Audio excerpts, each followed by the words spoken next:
Cynthia Almeida, आपका सवाल है कि जीसस ने बाइबल में कहीं नहीं अपने आप को खुदा कहा है, ऐसा आप कहते हैं, लेकिन मैंने बाइबल में खुद पढ़ा है कि जीसस बोलता है कि मैं और मेरा पिता एक हैं। बहन ने सवाल किया है कि बाइबल में ईसा अलैहिस्सलाम ने कहा I and my father are one, मैं और मेरा खुदा एक है, तो इससे साबित होता है कि ईसा अलैहिस्सलाम ने खुदाई का दावा किया है। मैंने मेरी तकरीर में ये कहा है there is not a single unequivocal unambiguous statement where Jesus Christ, peace be upon him, himself says that I am God, or where he says worship me. Unequivocal, unambiguous. कोई भी एक भी जुमला नहीं है पूरे बाइबल में बिना शुबा, बिना शक, जहाँ ईसा अलैहिस्सलाम खुद कहते हैं कि मैं खुदा हूँ या मेरी इबादत करो। इसके बारे में अगर जानना चाहते इसके क्या मानी है, we should go back to the context. हमें कॉन्टेक्स्ट जानना बहुत जरूरी है। ये जो आपने कहा मैं और मेरा खुदा एक है, ये कोटेशन है बाइबल का, Gospel of John, chapter number 10, verse number 30. Gospel of John, chapter number 10, verse number 30. इसका सही मानी जानने के लिए कॉन्टेक्स्ट जानना बहुत जरूरी है। कॉन्टेक्स्ट चंद वर्स पहले शुरू होता है। Gospel of John, chapter number 10, verse number 23. Gospel of John, chapter number 10, verse number 23 में लिखा है कि ईसा अलैहिस्सलाम टेम्पल ऑफ सोलोमन में दाखिल होते हैं। वर्स नंबर 24 में लिखा है यहूद उन्हें घेर लेते, जूस उन्हें घेर लेते और पूछते how long does thou make us doubt? If thou art the Christ, tell us plainly. आप कितनी देर तक हमें परेशान कर रहे? अगर आप क्राइस्ट है तो क्यों नहीं कहते साफ साफ If thou art the Christ, tell us plainly.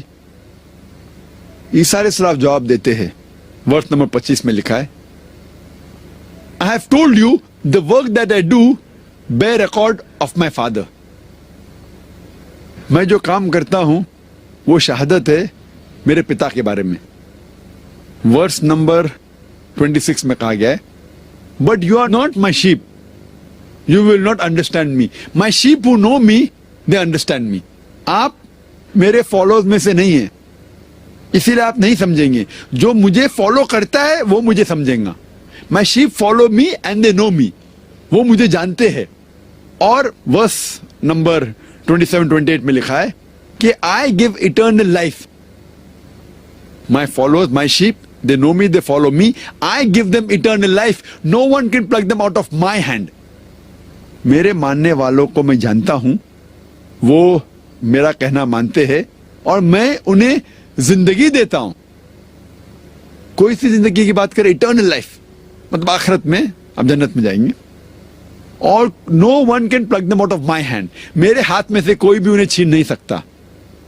Verse number 29 में लिखा है my father give it to them who is greater than all, no man can pluck them out of my father's hand. मेरे वालिद सबसे महान है और कोई भी मेरे वालिद के हाथ में से इन लोगों को छीन नहीं सकता। फिर ईसा अलैहिस्सलाम कहते हैं वर्स नंबर 30 में I and my father are one, मैं और मेरे वालिद एक है। कॉन्टेक्स्ट पे पता चलता है वर्स नंबर 28 में ईसा अलैहिस्सलाम कहते हैं no man can pluck them out of my hand, मेरे हाथ में से कोई भी इन लोगों को, मेरे लोग को छीन नहीं सकता। वर्स नंबर 29 में no man can pluck them out of my father's hand, कोई भी मेरे वालिद के हाथ में से इनको छीन नहीं सकता। I and my father are one, verse number 30, मैं और मेरे वालिद एक है। In purpose they are one, in purpose, not that they are one as a person, in purpose. वो जिस मकसद में थे वो मकसद यकसा था, वो आदमी एक नहीं थे। मिसाल के तौर पे अगर मैं कहता हूं कि मेरे वालिद डॉक्टर है और मेरे वालिद डॉक्टर है, मैं भी डॉक्टर हूं, मैं और मेरे वालिद एक है, मतलब पेशे में हम एक है। उसका मतलब ये नहीं कि मैं और मेरे वालिद एक है।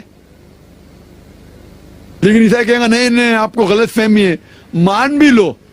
अगर हम उनको छूट देते कि आप पहला कॉन्टेक्स्ट नहीं समझे, अभी आगे का कॉन्टेक्स्ट पढ़िए। आगे लिखा हुआ है गॉस्पेल ऑफ जॉन में चैप्टर नंबर 17 में वर्स नंबर 23 में ईसा अलैहिस्सलाम कहते हैं कि my father is in me and I in thee. अपने शागिर्दों से कहते हैं, अपने अपोस्टल से कहते हैं my father is in me and I in thee, मेरे वालिद मुझ में हैं और मैं तुम में हूं। यानी खुदा है ईसा अलैहिस्सलाम में, ईसा अलैहिस्सलाम में, अपने अपोस्टल में, वी ऑल आर वन। वही लफ्ज इस्तेमाल किया गया है, वन। तो आप ये कहेंगे कि खुदा, ईसा अलैहिस्सलाम और 12 अपोस्टल एक है, तो आपको एक नया लफ्ज इजाद करने पड़ेगा फॉर 14 गॉड्स। 3 गॉड्स के लिए तो ट्रिनिटी इस्तेमाल करते, 14 गॉड्स के लिए क्या बोलेंगे आप? वही लफ्ज है, वन। और उसके पहले पढ़ेंगे gospel of John chapter number 17 verse number 21 में लिखा है कि my father is in me, I am in you. यानी उनके अपोस्टल ईसा अलैहिस्सलाम में, ईसा अलैहिस्सलाम is with apostle, we are one, हम एक है। उसका मतलब 12 अपोस्टल्स और ईसा अलैहिस्सलाम मिलके हो जाते 13 गॉड। तो क्या 13 गॉड हो गए? तो इससे ये मालूम पड़ता है इधर भी वन का मकसद में ईसा अलैहिस्सलाम और उनके जो अपोस्टल्स थे एक है। अल्लाह ताला का मकसद और ईसा अलैहिस्सलाम का मकसद एक था कि सच्चाई फैलाना, अल्लाह का पैगाम फैलाना। तो यहां जब वन आता है वो मकसद के लिए है, not one as in person. फिर भी अगर कोई ईसाई नहीं मानता है, नहीं आप नहीं समझते, उसके बाद पढ़ते हैं gospel of John chapter 10 verse 30 के बाद लिखा है वर्स नंबर 31 में, वर्स नंबर 31 में, यहूद Jews pick up stones to stone Jesus का स्पीच बी अपॉन हिम। यहूद पत्थर उठाते ईसा अलैहिस्सलाम को मारने के लिए।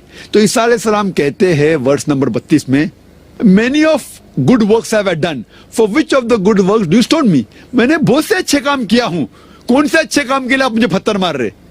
जवाब आता है वर्स नंबर 33 में, we do not stone you for good work, you being a man blasphemeth, therefore we stone you. हम आपको अच्छे काम के लिए नहीं पत्थर मार रहे, आप इंसान होके खुदा का दावा करते हैं इसलिए हम पत्थर मारते। ये यहूद लोग बहाना देख रहे थे, ढूंढ रहे थे किस तरीके से ईसा अलैहिस्सलाम को खत्म करे। वो उस तरफ जा रहे, बाकी जो ईसाई है वो बहाना ढूंढ रहे किस तरीके से ईसा अलैहिस्सलाम खुदा बनाए। इसलिए कुरान में लिखा है ला तगलू फी दीनिकुम, सूरह निसा में सूरह नंबर 4 आयत नंबर 171 में, कि एक्सेस मत करो। यहूद लोग उस तरफ जा रहे, अल्लाह के पैगंबर को नहीं मान रहे और कह रहे कि वो बनावट है, झूठ है, पत्थर मार रहे। इस तरफ ईसाई लोग उसे खुदा मान रहे, दोनों अपने दायरे के बाहर जा रहे। लेकिन उसका जवाब इसी चैप्टर में, गॉस्पेल ऑफ जॉन में चैप्टर 10 वर्स नंबर 33 के बाद वर्स नंबर 34 में ईसा अलैहिस्सलाम फरमाते, जब वो इल्जाम लगाते कि आप खुदा का दावा क्यों कर रहे, तो ईसा अलैहिस्सलाम फरमाते वर्स नंबर 34, 35 और 36 में कि isn't it mentioned in your scriptures that ye are gods? And if you call a person to whom the word of God has come as God, then the law is not broken.